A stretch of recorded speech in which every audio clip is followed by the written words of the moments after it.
ఇప్పుడే జీ5 app download చేయండి. చూడండి మీ ఫేవరెట్ టీవీ షోస్ ఎప్పుడైనా ఎక్కడైనా. మీరు తప్పు చెయ్యలేదని ఒక కూతురిగా నేను నమ్మడంలో తప్పులేదు. ఒక తమ్ముడిగా బాబాయ్ నమ్మడంలోనూ తప్పులేదు.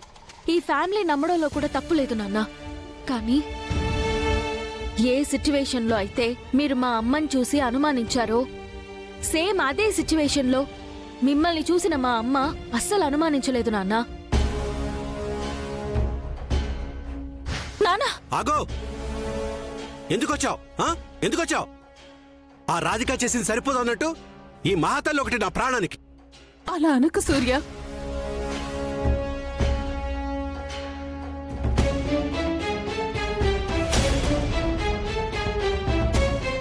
మన వల్ల చిన్న గాయం అయితేనే మనల్ని ఎలా గాయపరచాలా అని చూస్తుంటారు.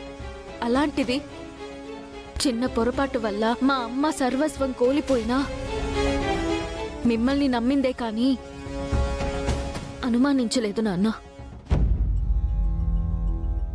నేను సూర్య ప్రేమించి పెళ్లి చేసుకున్నాం. మా మధ్య నెలకొన్న చిన్న పొరపాటు వల్ల ఇప్పుడు దూరంగా ఉంటున్నాం.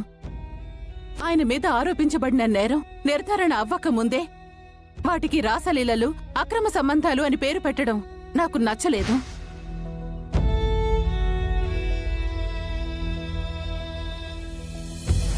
మీరు బయటికొచ్చేంత వరకు పచ్చి మంచినీళ్లు కూడా ముట్టుకోకుండా గుళ్ళు గోపురాలు తిరుగుతూ ఉంది నాన్న.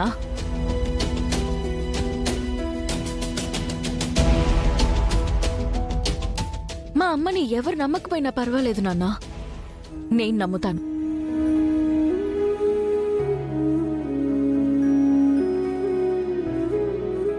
మీకు నచ్చని విషయాలు మాట్లాడి మీ మనసు గాయపరిచినందుకు నన్ను క్షమించండి నాన్న. మిమ్మల్ని బయటికి తీసుకొచ్చామన్న చనువుతో కాకుండా సాటి అమ్మాయిగా ఒక మాట అడుగుతాను, సమాధానం చెప్తారా నాన్న? అసలేం జరిగింది అని ఒక్కసారైనా మా అమ్మని అడగాలనిపించలేదా నాన్న?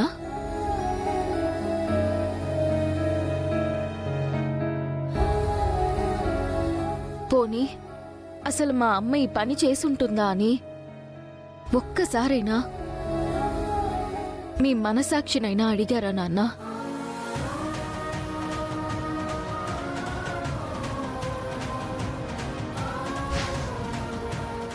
విరూపాక్షి, ఎంతకాలం నుంచి జరుగుతుందిరా? 2 ఏళ్ళండి అయ్యా.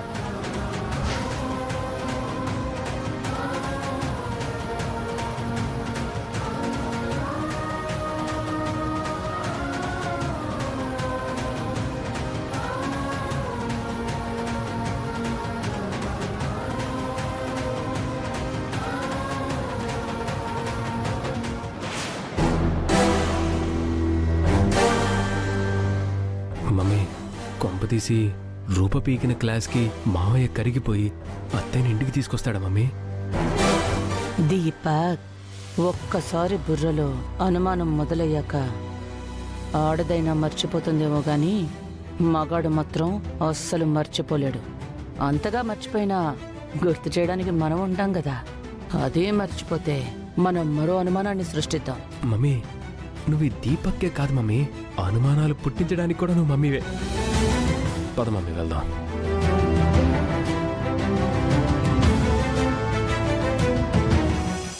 రాజు, నేనేమైనా తప్పుగా మాట్లాడానా? లేదమ్మాయి గారు, మాట్లాడాల్సిన టైంలో మాట్లాడాల్సిన విషయమే మాట్లాడారు.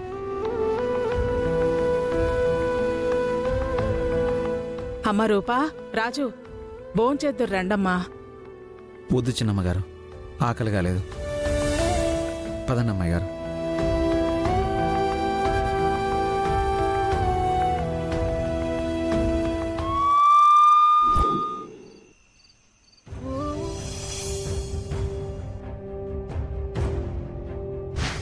ఏ సిచ్యువేషన్లో అయితే మీరు మా అమ్మని చూసి అనుమానించారో సేమ్ అదే సిచ్యువేషన్లో మిమ్మల్ని చూసిన మా అమ్మ అస్సలు అనుమానించలేదు నాన్న. అసలు మా అమ్మ ఈ పని చేసుంటుందా అని ఒక్కసారైనా మీ మనసాక్షినైనా అడిగారా నాన్న? ఇంకా ఏం ఆలోచిస్తున్నావు సూర్య?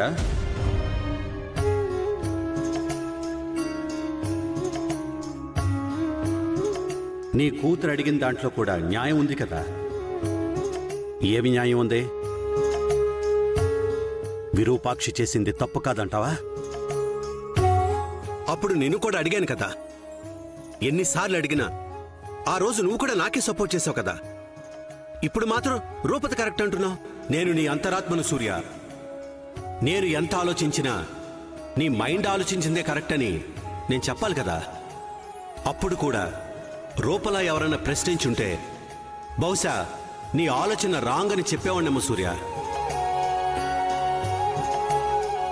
అయితే ఇప్పుడేమంటావు? నన్నేం చేయమంటావు? మొన్న జరిగిన సంఘటనలో నీ గదిలో ఏం జరిగిందో నీకు అమ్మాయికి మాత్రమే తెలుసు.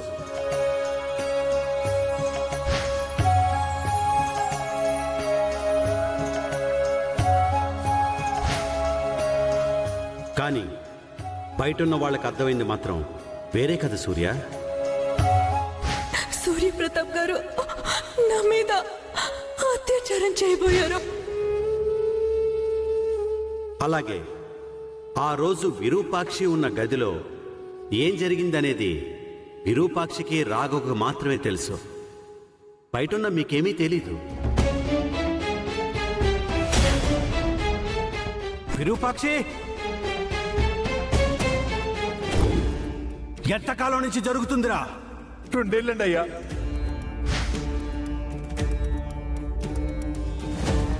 లేదు, ఆ సన్నివేశం ఇంకా నా కళ్ళ ముందే కదలాడుతుంది. విరూపాక్షి తప్పు చేసిందని తన నుదుటిని చెరిగిన బొట్టు చెప్పింది, చెరిగిన తన జుట్టు చెప్పింది. అన్నిటికీ మించి గుమ్మం దగ్గర ఉండాల్సిన గుమ్మస్తా విరూపాక్షి గదిలోంచి వచ్చిన వాడి అర్ధనగ్న అవతారం చెప్పింది. వాళ్ళిద్దరూ తప్పు చేశారని. ఈ విషయంలో మాత్రం ఎవరు ఏం చెప్పినా నేను వినను. అయితే మరి మొన్న నీ గదిలోంచి చీర చేతులతో పట్టుకొని పరిగెత్తుకు వెళ్ళిన రాధిక ఏం చెప్తుంది? సూర్యప్రతాప్ గారు నా మీద అత్యాచారం చేయబోయారు. అర్ధనగ్నంగా ఉన్న సూర్య ఏం చెప్పాడు? నీకేం కావాలి మాధవి? ఎందుకైనా నా మీద నిందలు పోపుతున్నావు? అందరి కళ్ళకి కనిపించింది మాత్రం తప్పే సూర్య. తప్పు చేయలేదని నువ్వు చెప్తే వినటానికి, విని నమ్మడానికి నీకొక ఫ్యామిలీ ఉంది కాబట్టి నువ్వు ఏ తప్పు చేయలేదని నిరూపించుకోగలవు. కానీ ఆ రోజు విరూపాక్షి చెప్పింది వినటానికి ఎవరున్నారు సూర్య? అమ్మగారిని అనుమానిస్తున్నారా? అప్పలేడు, ఇది నీకు సంబంధం లేని విషయం. నువ్వు నోరు మూసుకొని ఉండు.